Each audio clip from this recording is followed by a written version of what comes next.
Hello and welcome to Sense Business YouTube channel. Today we will be covering 6.1 Government Economic Policies and Objectives. Thank you very much for viewing this video. Please stay with me and I will make sure that you get the highest possible grade in your IGCSE exam. Okay, so today's lesson's outcome is that we will understand business cycle, we will understand its main stages, and then we will understand how government controls our economy and how it affects the business activities and how the businesses may respond to these controls. Okay, so we will now understand what a business cycle is. So the business cycle is the natural rise and fall of economic growth that occurs over time. So the cycle is a useful tool for analyzing the economy. It can also help you make better financial decisions. So the government manages the business cycle. Legislators use fiscal policy to influence the economy. They use expansionary fiscal policy when they want to end a recession. We'll talk about recession in a minute. This is one stage of business cycle. There you are, it is here. Okay, so the main stages of business cycle are growth, boom, recession, slump, and recovery. This is a business cycle graph. Each point represents different stage of economic it represents different stages of business cycle. Okay, and now we're going to cover each of these individually to understand what they mean. So growth, in the growth phase, there is an increase in various economic factors such as production, employment, output, wages, profits, demand, and supply of product and sales. So this is where the growth is, just as business starts to go up or the economy starts to go up. So in addition, the growth pace, the price of factor of production and output increases simultaneously. In this phase, debtors are generally in good financial condition to repay their debts. So therefore, creditors lend money at higher interest rates. This leads to an increase in the flow of money. Okay, so the next stage is the boom. This is the very top stage of a business cycle. So this phase is known as peak phase. Here, the increase in growth rate of the business cycle achieves its maximum limit. The economic factors such as production, profit, sales, and employment are higher but do not increase any further. So this is the highest possible point a business cycle or the economy can be. There's a gradual increase in the demand of various products due to increase in the prices of output. So the increase in the prices of input leads to an increase in the prices of final products. While the income of individuals remains constant, this also leads consumers to restructure their monthly budget. As a result, the demand for products such as jewelry, home, automobiles, and refrigerators start to fall. Okay, so the next stage that we're going to talk about is recession. When the decline, so recession is this point here, when from boom we're going down to recession. So when the decline in the demand of product becomes rapid and steady, the recession phase takes place. So in recession, all the economic factors such as production, price, saving, and investment starts decreasing. So generally, producers are unaware of decrease in the demand of products and they continue to produce goods and services. In such a case, the supply of products exceeds the demand. So over the time, producers realize the surplus of Supply when the cost of manufacturing of a product is more than profit generated. So this is the recession stage. As you have guessed it, now we are going to talk about the slump. So this is where the stage is. This is like the lowest. So boom is the highest, slump is like the lowest and the worst point an economy can be in. Also known as thaw is where the economic activities of a country decline below the normal level. So the growth rate of an economy becomes negative. There's a rapid decline in national income and expenditure. It becomes difficult for debtors to pay off their debts. As a result, the rate of interest increases. Therefore, banks do not prefer to lend money in slump. They try to keep their money to themselves. The level of economic output of a country becomes low and unemployment becomes high. Investors do not invest in stock markets. At this point, an economy reaches to the lowest level of shrinking. So this is the worst position any economy can be in. So now recovery. The recovery is the end of negativism and beginning of positivism. So recovery is when economy starts to go up back to like normal stages. So individuals and organizations start developing a positive attitude towards the various economic factors such as investment, employment, and production. At this stage, wages provided by organizations to individuals is less as compared to their skills and abilities. Consumers increase their rate of consumption as they assume that there would be no further reduction in the prices of product. As a result, the demand for consumer product increases. Great stuff. So that was the different stages of business cycle, and we also understood what a business cycle is. So now let's cover impact on businesses of changes in employment levels, inflation, and gross domestic product, GDP.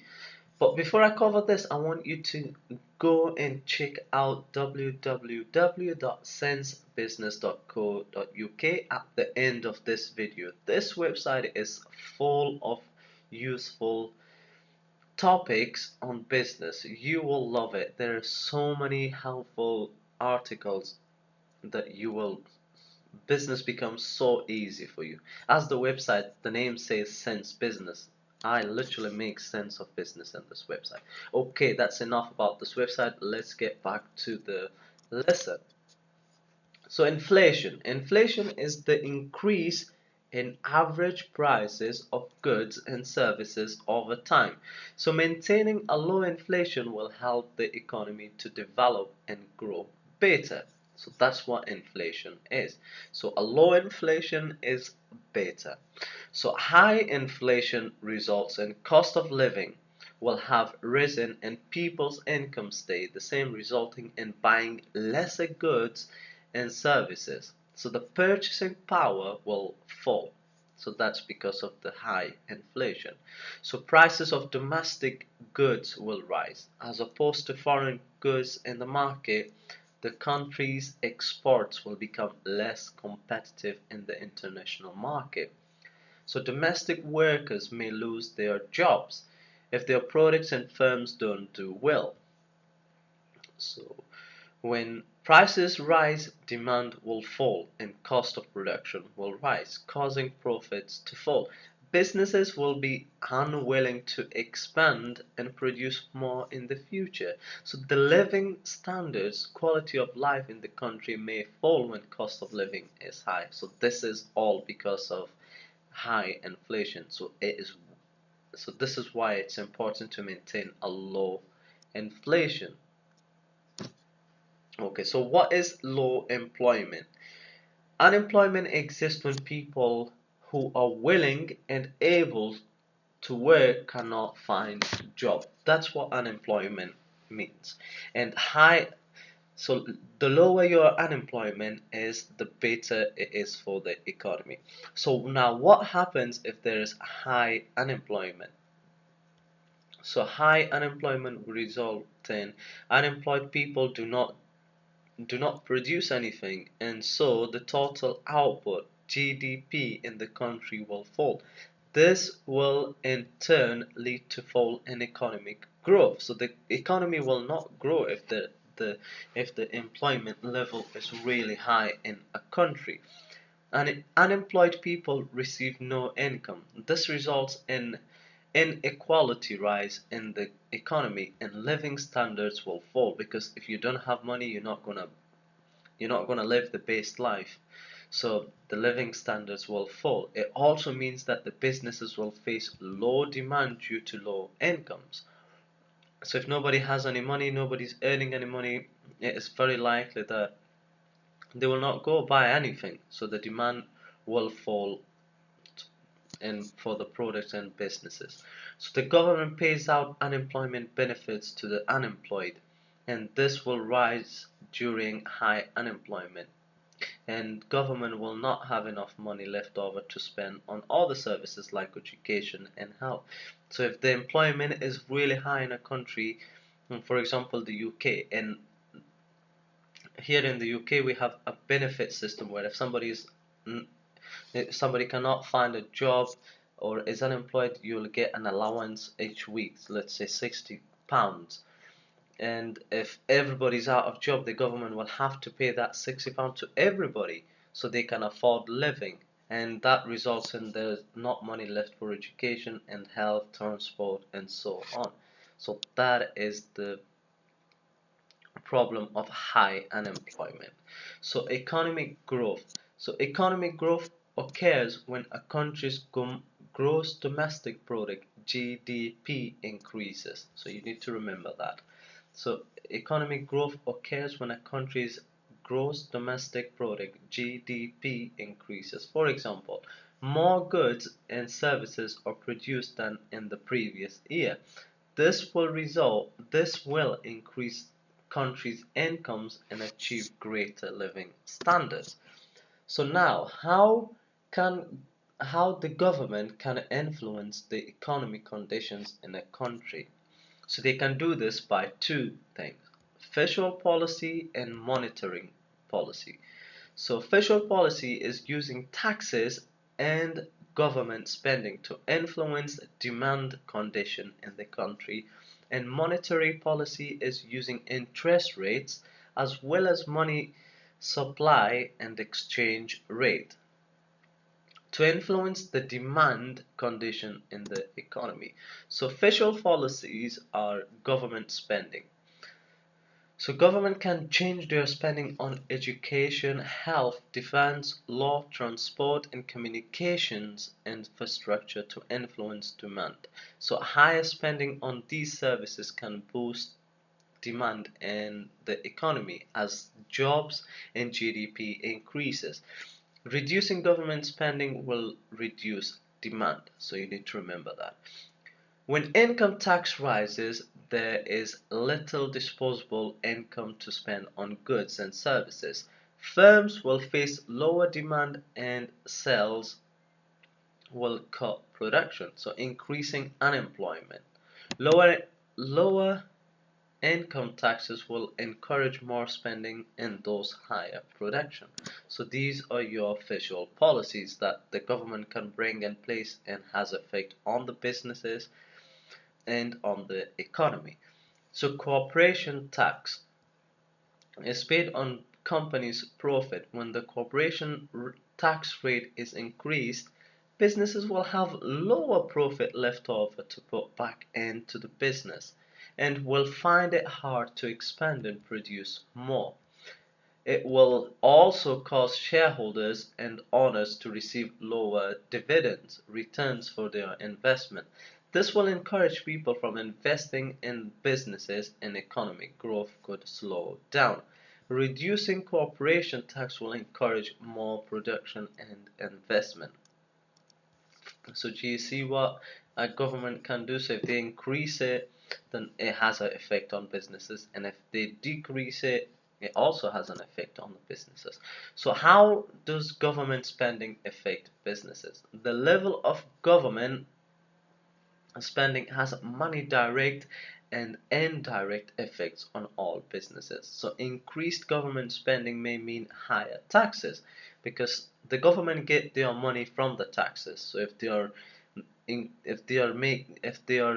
spending loads and loads of money, they have to get that money from somewhere, and the only way they can get it is taxes. So increased government spending may mean higher taxes. So higher taxes will reduce the ability of customers to to purchase goods and services, which is likely to reduce customer spending.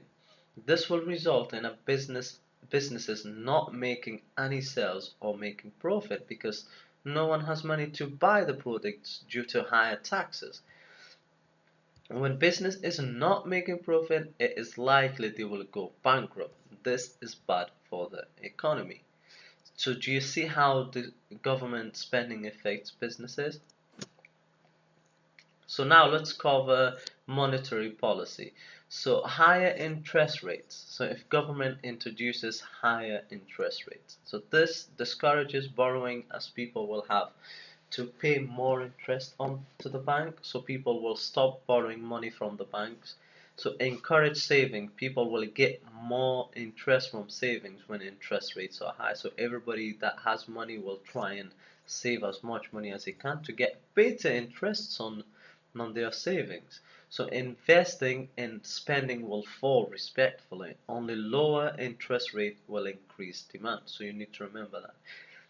For businesses, a higher interest rate means more interest has to be paid on existing loans. This reduces profit for them, meaning cutting on staff and finding other ways to fulfill this extra money that they have to pay to the banks on the loans that they have. So businesses might have to delay expansion plans that involve borrowing from the bank. So a lower interest rate will be more favorable to a business. So what effects does monetary policy has on businesses? So when interest rates rise, consumer with debts are going to have to pay more interest to the lender. This typically has a negative effect on their spending habits because the more money they have to pay to keep their loans current, uh, the less disposable income they will have to spend on products and services. Now, here's a thought for you. Interest rates can help your company or hold it back, so you need to remember that. Because interest is not always bad, it sometimes can be good as well, and it can tell you about the economy if you understand what it means. So interest rate can help can help your company or hold it back. So once you understand the context for running your business, you can adjust to interest rate moves to protect yourself from negative effects and take advantage of positive ones. Interest rates can be a signal to either expand your business or pull out. So it's kind of an indication for you as well. So it's not always a bad thing, the interest rates. Okay, this brings us to the end of this lesson. Very well done for staying with me, and you will definitely get that A star you deserve. But before you go, I want you to answer these 6 questions. Please answer these 6 questions because it would be absolutely pointless watching this video if you do not know answers to these questions. So I want you to tell me what a business cycle is. List 2 stages of business cycle. Recession is the base stage of economy. Is it true or false? What happens when the level of unemployment is high in a country? How can government influence the economic conditions? And what impact change in interest rate has on businesses? Please make sure that you comment these down below and I will personally mark them for you and let you know if you have answered them correctly. To get that A star, you need to answer these questions and you need to remember what we learned today. Also, I'm giving away an iPhone, so make sure that you watch the last 3-4 videos to to see how you can enter to that prize. And see you on the next video. Please make sure you comment this, and thank you for watching this video. Please make sure that you share, subscribe, and like this video. Take care for now.